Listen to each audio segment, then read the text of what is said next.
Halo Sobat Film, gimana kabarnya? Semoga kalian sehat selalu ya, amin. Kali ini Mimin bakal ngelanjutin alur cerita King The Land episode kelimanya nih guys. Daripada nunggu lama, kita langsung mulai aja yuk ceritanya.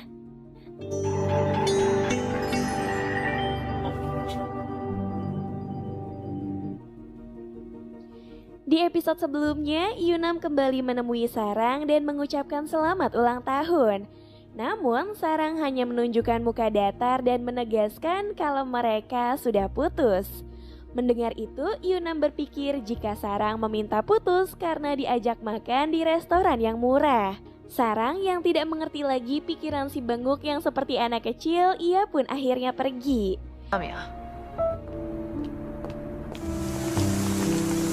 Sarang kemudian pergi ke tempat biasa ia menyendiri. Tapi tiba-tiba Guwon datang sambil membawa payung. Kemudian Guwon bilang kalau tempat ini tempatnya. Mendengar itu, Sarang akhirnya beranjak pergi, namun tiba-tiba saja ia pun tersandung.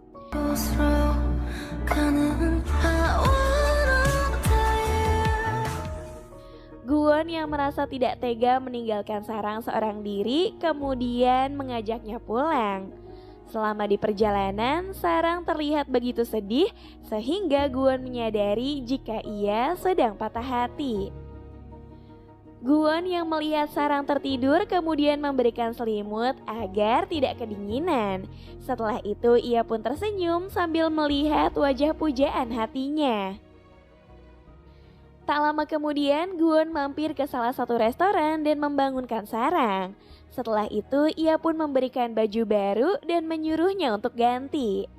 Saat itu, Sarang pun kaget karena ternyata bajunya kapelan sama si Guwon. Sarang bilang kalau mereka pasti dikira pacaran. Namun hal itu tidak mungkin karena dia tidak mau jadi pacarnya. Ya elah, masih aja gengsi.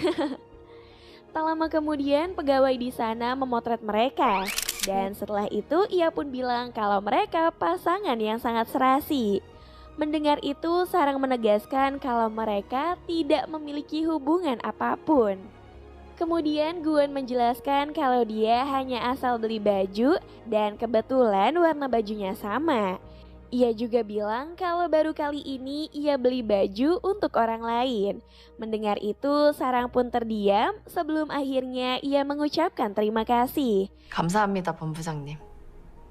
Nah guys, faktanya si Guwon gak asal-asalan milih baju. Ia bahkan mengukur ukuran sepatu milik Sarang dan sengaja memilih baju yang sama. Sarang yang melihat makanannya begitu banyak kemudian disuruh untuk makan saja yang ia mau.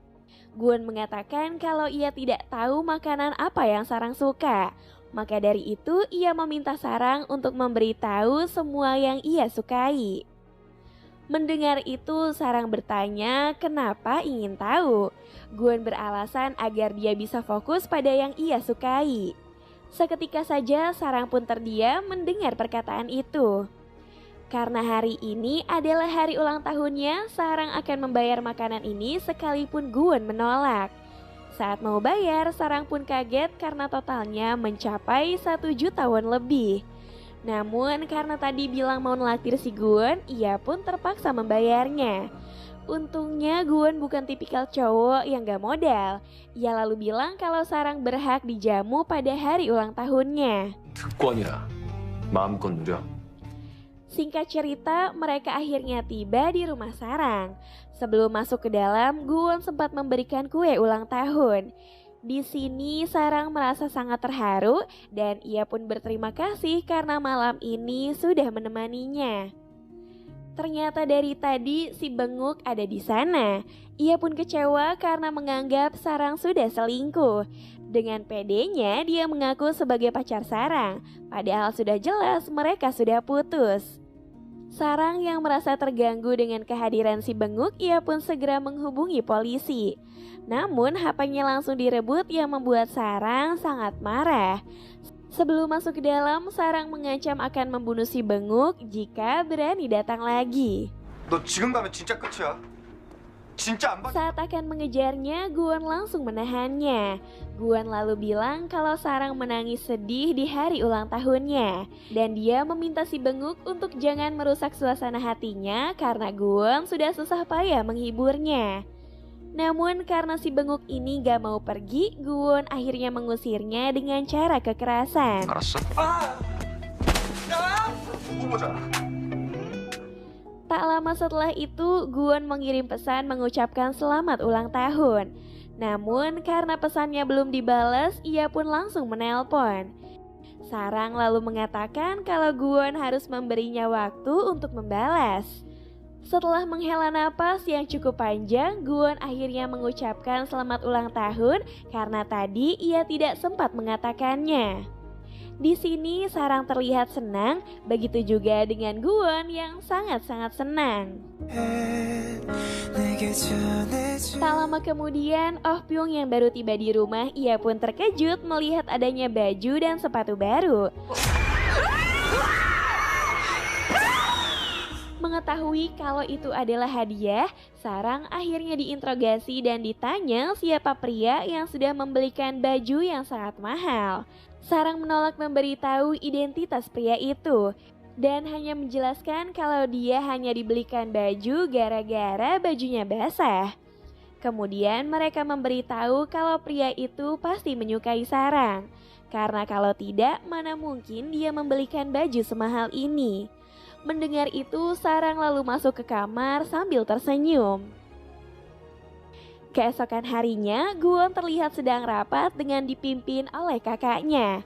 Rupanya mereka tengah membahas kerjasama dengan para petani yang memiliki bahan makanan berkualitas untuk hotel mereka. Setiap tahunnya, pegawai hotel akan terjun langsung untuk menemui para petani. Namun Guwon menolak karena baginya stafnya itu terlalu unggul untuk diberi tugas semacam ini.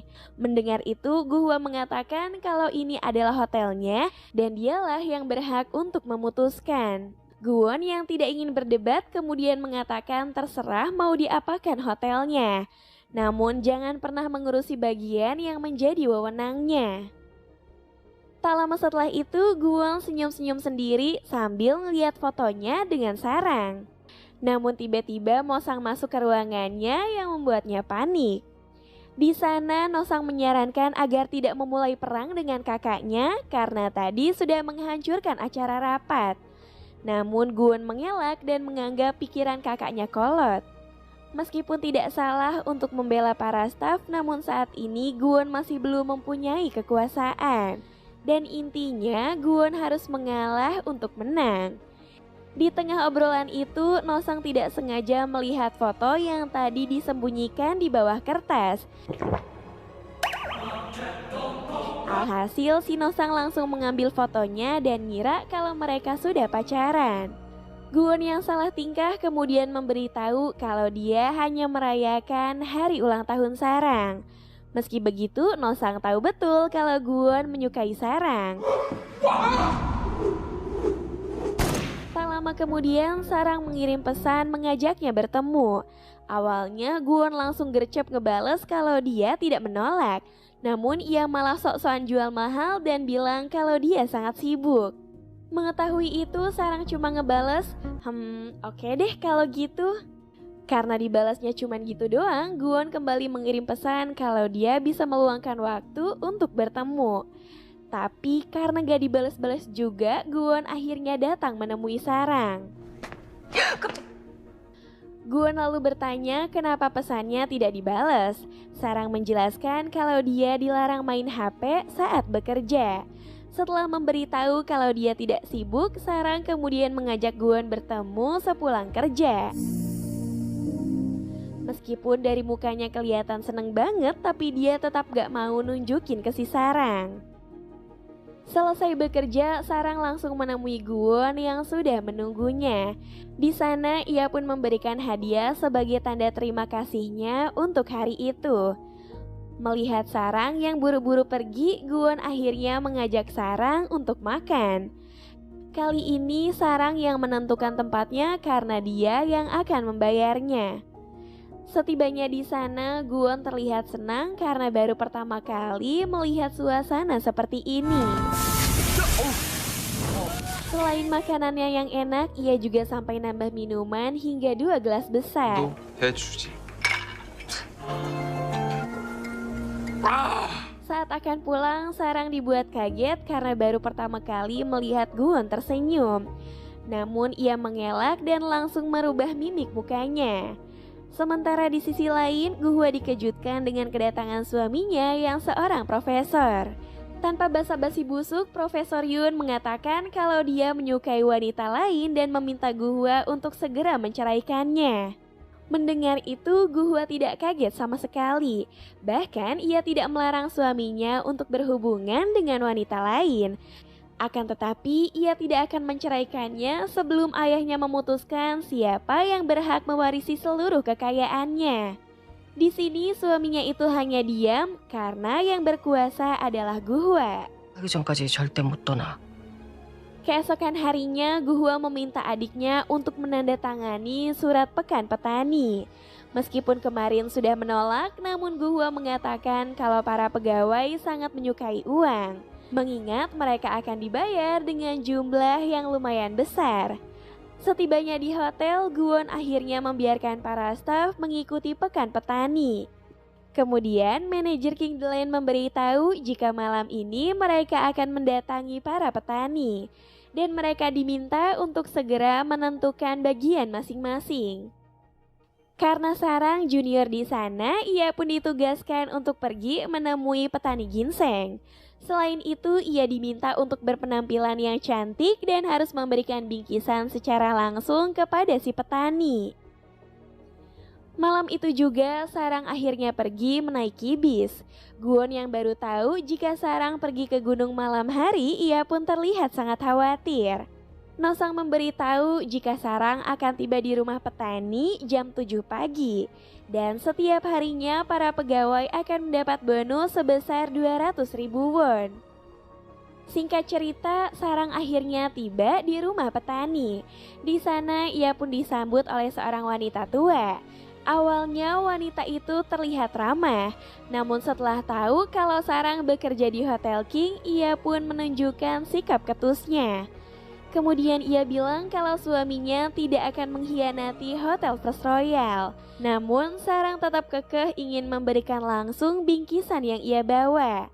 Pada akhirnya wanita itu memberitahu kalau suaminya sedang ada di hutan dan dia tidak tahu kapan suaminya itu pulang. Sarang yang tetap bersikap ingin bertemu dengan si petani, ia pun disuruh untuk ganti pakaiannya terlebih dahulu. Singkatnya, setelah 2 jam berjalan di hutan, Sarang masih belum juga menemukan keberadaan si petani. Di waktu yang sama, Guwon yang tengah membaca berita cuaca, ia pun mencemaskan Sarang karena hari ini dikabarkan akan turun hujan. Namun Nosang memberitahu jika perkiraan cuaca hari ini tidak akan turun hujan. Guwon yang sangat khawatir kemudian menghubungi Sarang yang saat itu terjebak hujan. Guwon lalu menyuruh Sarang untuk segera turun, namun Sarang menolak sebelum ia bisa bertemu dengan si petani ginseng. Tiba-tiba Sarang menutup teleponnya setelah menemukan ginseng liar. Kemudian Sarang segera mengambilnya dan ia pun terlihat sangat senang. Akan tetapi Sarang yang tidak hati-hati, ia pun seketika terjatuh yang membuatnya tak sadarkan diri.